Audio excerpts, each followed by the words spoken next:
Hello viewers, welcome to my YouTube channel. নীল ষষ্ঠীর দিন বাংলার মায়েরা এভাবে ব্রত পালন করুন। ভুলেও করবেন না এসব, রুষ্ট হবেন শিব।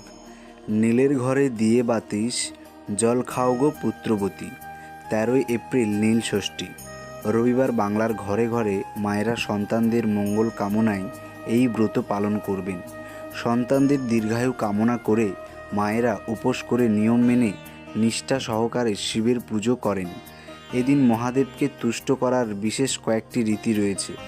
সেই নিয়মগুলো অক্ষরে অক্ষরে পালন করলেই তুষ্ট হবেন দেবাদিদেব। কি করবেন? 1. শিব বেলপাতায় সন্তুষ্ট হন, তাই বেলপাতা থাকতেই হবে নীল ষষ্ঠীর পুজোয়। 2. 5 রকম ফল নিবেদন করুন মহাদেবকে, যার মধ্যে অবশ্যই রাখুন বেল, কলা, শশা, আপেলের মতো ফল। 3.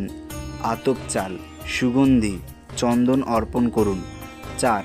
শিবের অভিষেকের জল প্রস্তুত করুন, ঘি, দুধ, দই, সিদ্ধি পাতা ইত্যাদি। 5. ডাবের জল দিয়েও শিবের অভিষেক করতে পারেন। 6. মহাদেবের পুজো করার পাশাপাশি মা ষষ্ঠীকে পুজো করুন। 7. নীল অপরাজিতা, আকন্দ, ধুতুরা ফুল অবশ্যই দেবেন। নীল ষষ্ঠীর পুজো করার সময়ে যে জিনিসগুলো অবশ্যই মাথায় রাখবেন: 1. শিবলিঙ্গে যে বেলপাতা অর্পণ করবেন চেষ্টা করবেন সেটা যেন ছেঁড়া না হয়, একদম অক্ষত বেলপাতা দেবেন। 2. বেলপাতায় মসৃণ দিকটি যেন শিবলিঙ্গে স্পর্শ করে। 3. কদম, কেতকী এসব একেবারে নিষিদ্ধ, ভুলেও মহাদেবের পুজোয় এসব রাখবেন না। 4. আধ ভাঙা চাল নিবেদন করবেন না, গোটা আতপ চাল নেবেন। 5. নীল ষষ্ঠীর ব্রত পালনে কালো পোশাক না পরাই ভালো। এক্ষেত্রে হলুদ, কমলা, নীল কিংবা সাদা অফ হোয়াইট পোশাক পরতে পারেন। 6. শিবের পুজোয় তুলসী পাতা এবং ধূর্বা দেবেন না।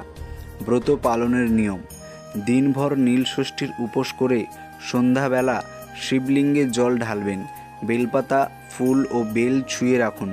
নীল অপরাজিতা কিংবা আকন্দ ফুলের মালা পরান। এবার সন্তানের নামে একটি করে মোম বা প্রদীপ অর্পণ করুন দেবাদিদেবকে।